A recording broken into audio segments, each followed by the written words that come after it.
Hey, everybody, and welcome, Facebook, welcome, YouTube. It's so good to see you tonight. It is Shake the Nations Reloaded. I'm so glad that you were able to join us. Now, do me a favor, do yourself a favor, and go ahead and share this. Share this with your friends, share this with your family. Share it with people that you're connected to. If you're on Facebook, you just press that share button and get your friends and family on here. If you're on YouTube, text somebody and tell them to watch. Tonight's going to be an exciting night, very informative night. If you haven't registered for Shake the Nations already this year in September, it might be a good idea to go ahead and do that. Go to the website. Whether it's Brushfire, go to Ambassadors Worship Center. I think it's also on the app. It's at Martin Williams International. You want to make sure you're at this year's conference. Life-changing. We're doing so many things that are really innovative to help every leader get to his or her place in the world and serve in their place in the world. The Bible simply says that the kingdoms of this world have become the kingdoms of our Lord and his Christ. Well, how does that happen without Jesus here? Well, it happens simply with kingdom citizens like you being baptized and filled with the Holy Ghost in your industry, serving your generation before you die. That's what it's all about. Now, you heard me talk about this enough, right? We had more guests to pop in with us and come in from Alabama. That's They, right. they may not say it like that, but I want to introduce to some of you and have you revisit for some of the rest of you, you already know Martin and Kayla Briggs. Would you help me welcome them to Shake the Nations Reloaded? Hello, everybody. Hello. It's wonderful to be here. We're so honored. We're so honored to have you both here in Omaha on set here at Ambassadors Worship Center to talk about Shake the Nations Reloaded. So really tonight, what I'm going to be asking them questions about is sort of their history, their trek, their kingdom trek, how they heard the kingdom, how it impacted their life, and now what they're doing with that. Because you may not be called to this pulpit as a pastor, but you have your own. You may not sit on the throne of a leader in your church, but you have a throne out there. And I just want to make sure you get to hear from some people who are sitting on the throne of their life. They're elevating on that throne. They're scaling on that throne because this is the time to see it happen. So welcome again to the Briggs. And let me just ask you, tell me about your experience in the kingdom. When did you first hear it? What impact did it have on your life? Right, exactly. Well, actually, we came here from California, and Kayla was pursuing a degree in occupational therapy at Creighton University. And we've always loved the Lord all of our lives. Well, we thought that's why we were coming, right? Exactly. And before there was a social media and before, Ambassadors Worship Center could be found on social media, I believe you were speaking a message on television, and we had never heard of faith spoken that way. It was Oh Dark 30. Yeah. Oh, I remember that. It was so relevant. Like 2:30 in the morning. Yeah, our relationship to Jesus and church life did not connect with business or making money, so to speak. Or what you can do Monday through Friday. And hearing your messages is what drew us to Ambassadors Worship Center, and we just fell in love with the kingdom model. And I think it started from there. When we got here, I know for me, I was struggling with addictions personally as a man. And, Kayla being in graduate school, we weren't the best stewards of money. We were using credit cards to finance almost everything. It was either student loans or credit cards. By the time, we had finished college and everything, we had about $500,000 in debt, but we were learning the kingdom. Wow. Hold up. Okay. You're going too fast. Hey, we got to say out-of-state fees plus private school. So you have to think about what that means. So once you get your house, and, we borrowed for that, and we borrowed for our, Wow. We had $500,000 of debt, nothing in the bank, but we continued to learn the kingdom message, and we have been in relationship with, Ambassadors Worship Center, the AWC Nation, Martin Williams International, and been learning from the kingdom, using the principles that you have been teaching us, reading your books. And so from there, over a good period of time, I can say at one point we reached being financially debt-free using kingdom principles, which you always preach about. We always teach about that here.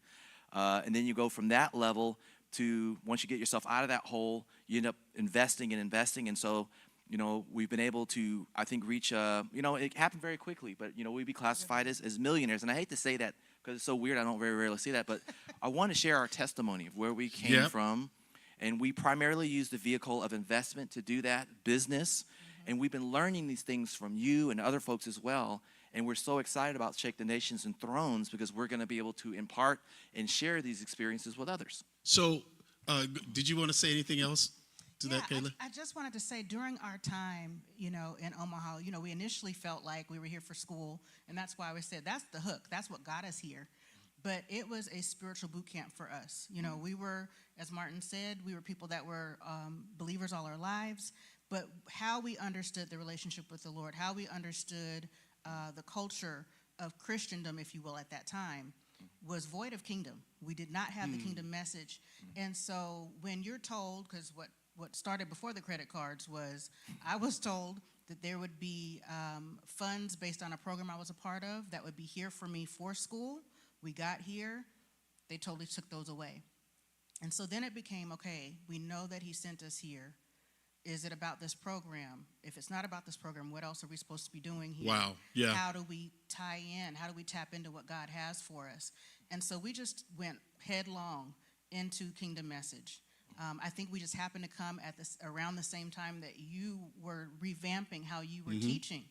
And it just made all the difference for us. So you're sitting at Ambassadors Worship Center downtown.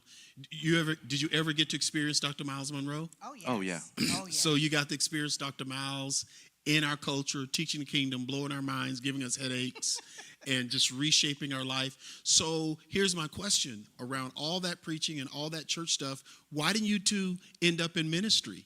Why didn't you two end up in church ministry? Why did you not end up in church ministry? Did I ask that question correctly? Slow it down. Yes. I think it's for the same reason. Why does people who can sing? Why do people who enjoy doing anything that I love playing golf? Well, why do I like playing golf? But I'm maybe not that good at another sport. I think when God puts a call in your heart, He designs you first. He designs you first, and then He puts you in that, right? And then you find that call. So it's just our call is to business. And I think that's probably the best that I can put that there is we were made for business. Did you know that for sure? How did you? You're $500,000 in debt. You're in school. You're here with your wife who's studying. So you're doing some other stuff too. So how did you get to the place where you're like, business is really the throne I want to sit on? Or did you even think of it that way?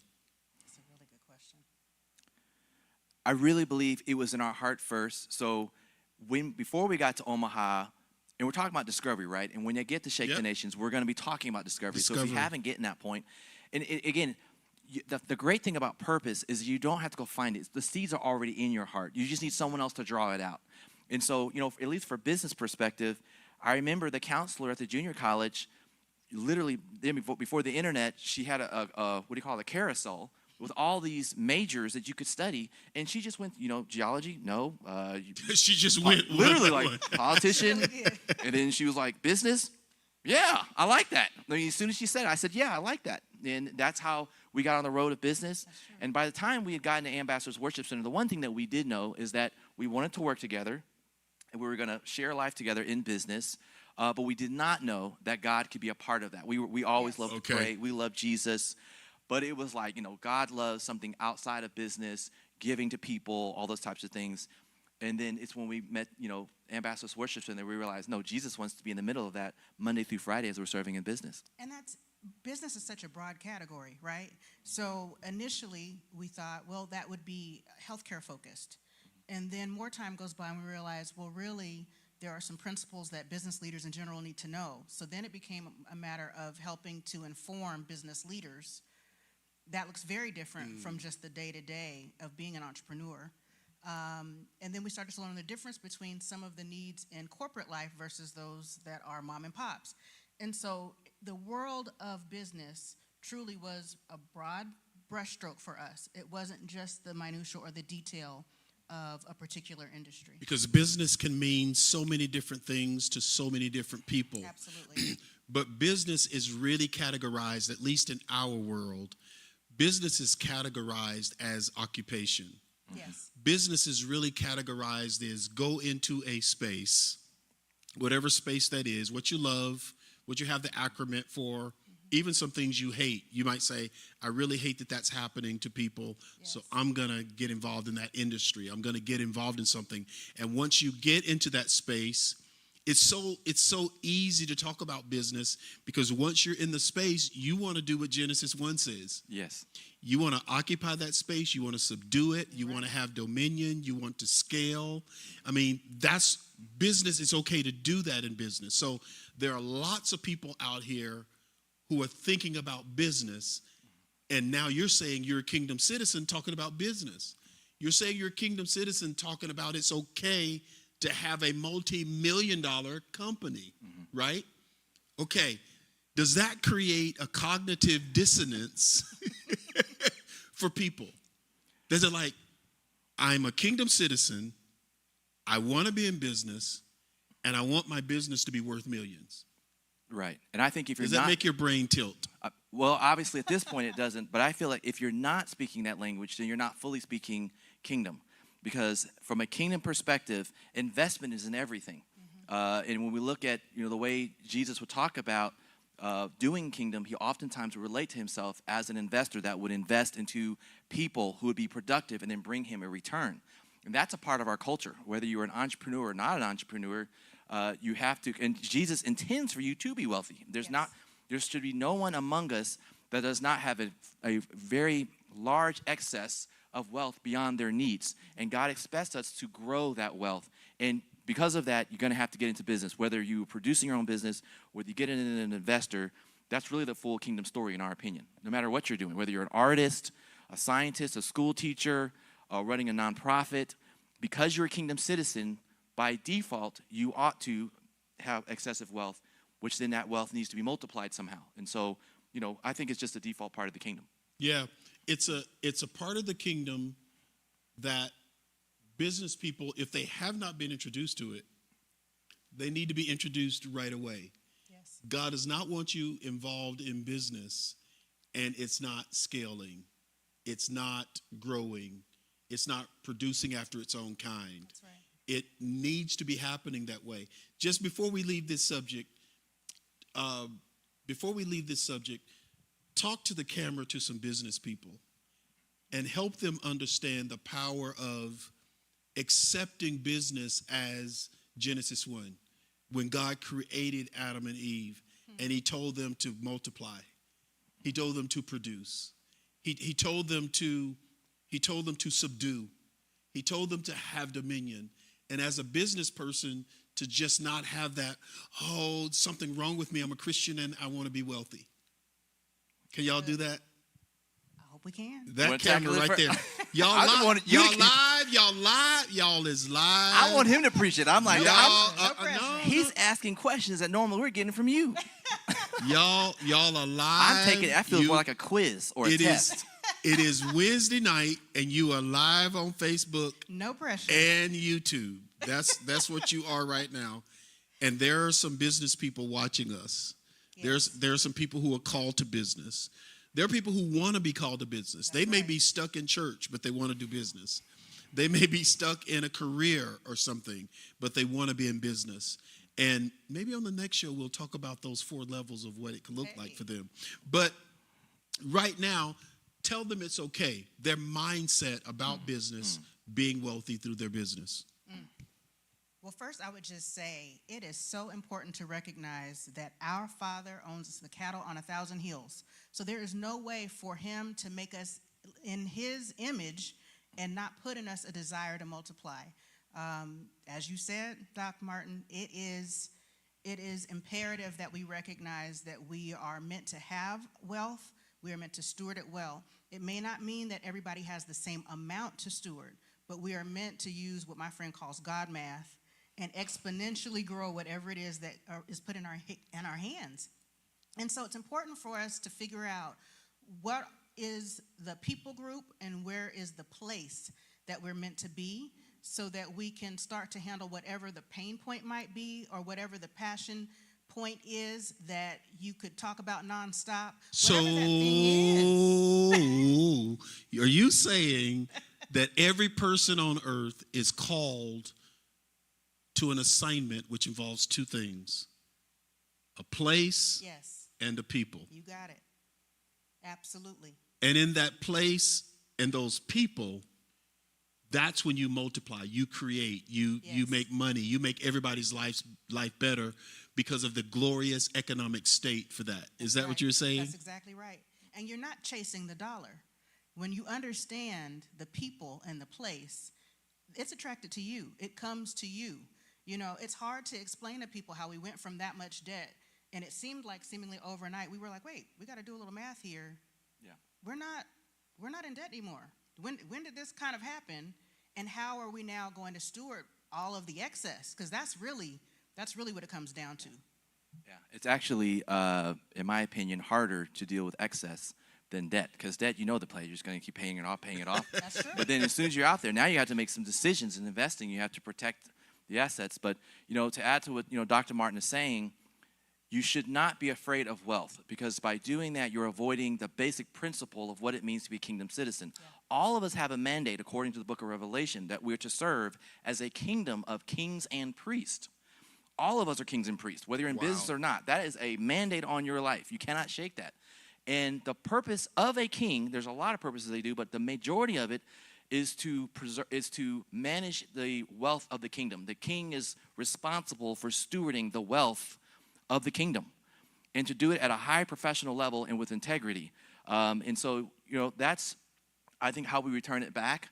And the Lord makes it very clear that he is the provider of wealth. And again, like Dr. Martin says, we'll be looking at some of these parables that directly talk to you about investing, and that he is the one that provides the excess wealth, and he has instructions on how you're supposed to steward that wealth. Wow. And it is supposed to multiply. Yes, absolutely. So the essence of what's being said to us here, the bottom line is being resourceful and wealthy allows you to be able to, and I've used this, and this is why you need to come to Shake the Nations, especially business people, because you have to be in business so that you become rich. And I use the word rich to say this: you should be able to respond if called on to help. Yes. You should, if God shows you something, there's an opportunity for you to help somebody. There's an opportunity for you to bless somebody. There's an opportunity for you through your business to make other people wealthy. You need to be in the position to respond to that if you're called to help. That's my definition of rich. Yes. You need to be in that place. It's really wealth. It's that place where you're a king over something in your life. And I just feel like on this live, we're giving some of you permission. Yes.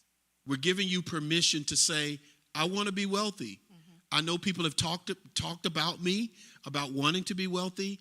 I feel guilty about wanting to be wealthy. And we just, the three of us, to say to you, you're called to be business. You should be wealthy. You're called to do business. You should be wealthy. And I think I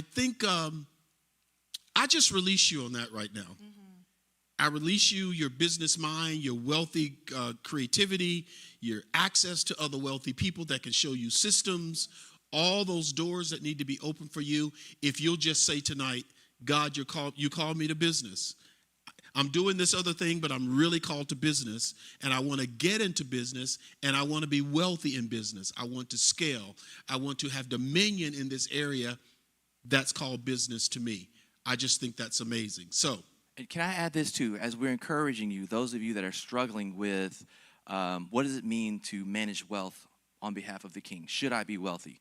That this is not just apply to you, but this is a movement that is happening across the country.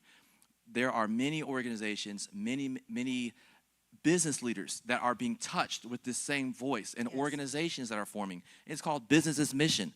It's a movement happening international. So this is what God is doing. And another people have said, I haven't heard this quite yet, but they said that Billy Graham prophesied that the kingdom would not advance until the business leader found their true identity. And so, find that as encouragement. True identity in business. Okay, so now I'd like for you guys, we have just a couple minutes in this. Are y'all enjoying this? I hope you are. I am. If they're not, I am. Okay. We are, right? So Make your comments. Make your comments there, whether it's YouTube or Facebook. You can make your comments there. We won't get to them on this live, but we might be able to get to them on the next one. You can make your comments there. You can also ask your questions there. We'd be glad to answer them, whether it's on those platforms or in some sort of other way we can get to you. So I want to ask Martin and Kayla a question. So tell us about your business now. What do your businesses look like now? Exactly what place and what people did God call you to, and it opened up a whole new world in business for you? Let me start with this. And everything, in my opinion, starts with a vision. Where are you taking me if we do this? So you've got to find why you're doing what you're doing. And the people and the place that God has called us to is Birmingham.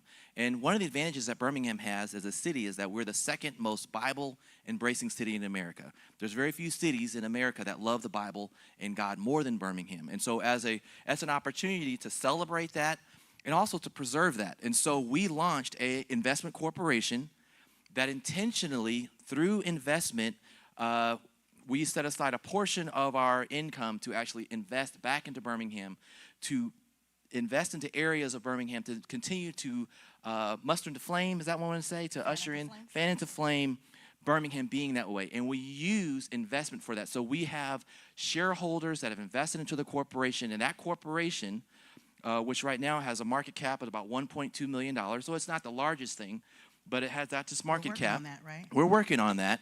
And that corporation, strategically, as the kingdom should, owns land, it owns houses.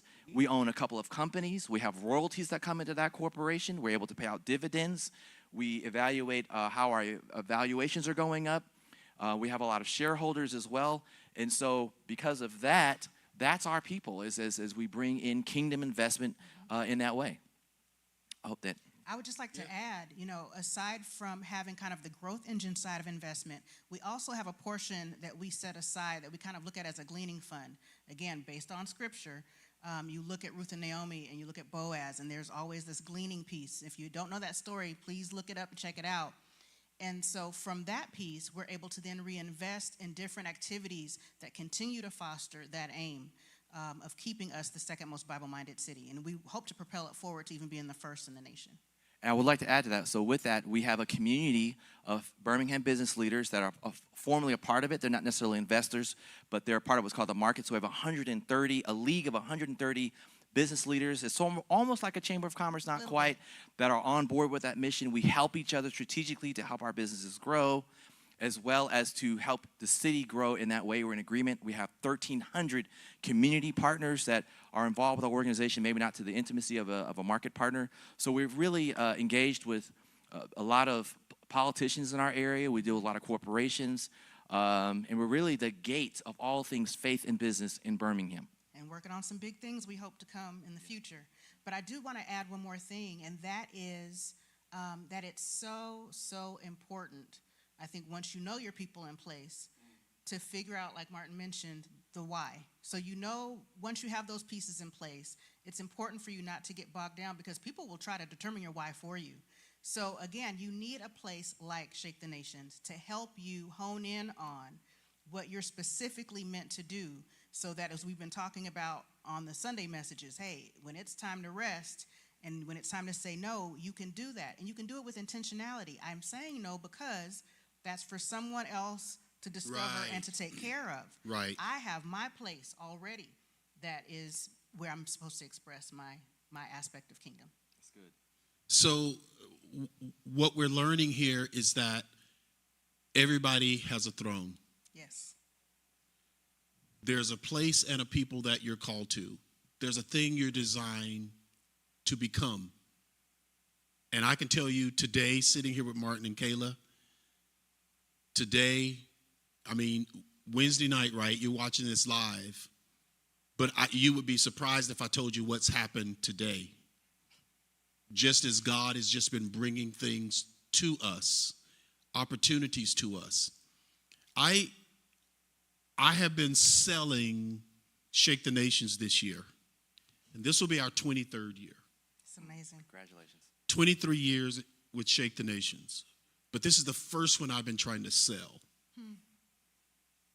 because, and I use the word sell because people are like, you're trying to sell me. And the reaction is, no, I'm not trying to sell you. I'm just informing you. I'm selling Shake the Nations.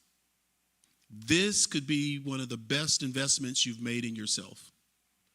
Everything that we're putting together so you can really find out who you are. Mm-hmm. You can really discover who you are. You can really develop the real you and the plan to get to where God wants you, that place where the right people are that will cause you to be successful. That's the whole idea, the only idea. That's why we're meeting from 9 o'clock in the morning to 4 in the afternoon without night services. There won't be praise and worship. It'll just be focused. There'll be a lot of worship, but not in that formal sense, so that you can figure out who you are. So I'm going to ask Martin and Kayla to just encourage you and give an invitation to those who are wondering. Shake the Nations is a month from now. Should I come? Should I go ahead and get my plane ticket? Should I get my hotel room? Should I go ahead and register? Should I invite any friends? And I'm going to ask them to tell you why you should come. So I am convinced that, the question I have is, there's a lot of great corporations out there.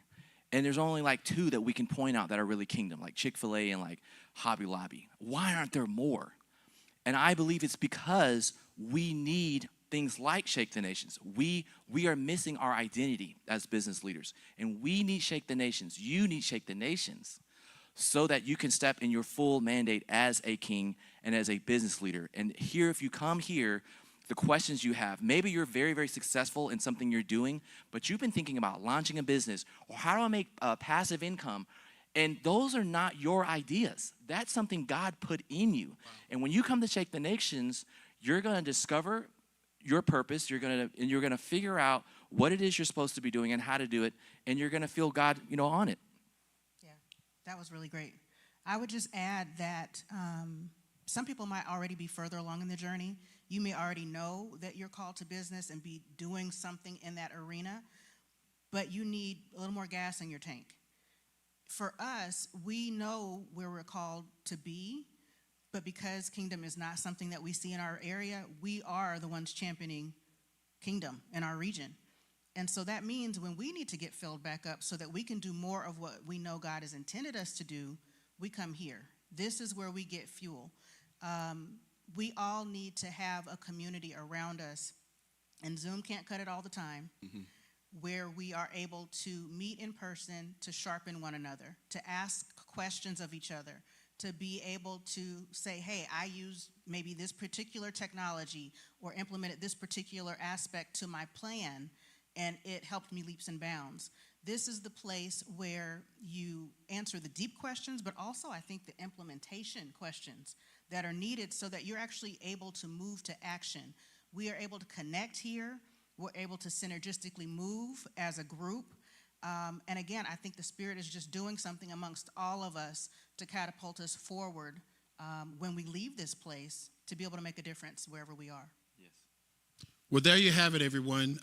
This has been Shake the Nations Reloaded, Shake the Nations Revamped, Shake the Nations Shook Up, with a particular bent today on business. And again, I encourage you to not waste any more years of your life and not just sort of hang out in life either. There is a way, there is a culture where you can really figure this out. Invest in yourself. It will always pay dividends in your life. So we'll see you at the next Shake the Nations Reloaded. And tell your friends and your neighbors that we'll be back on next Wednesday night. Have a good evening. Have a good night. Take care, everybody. See you later.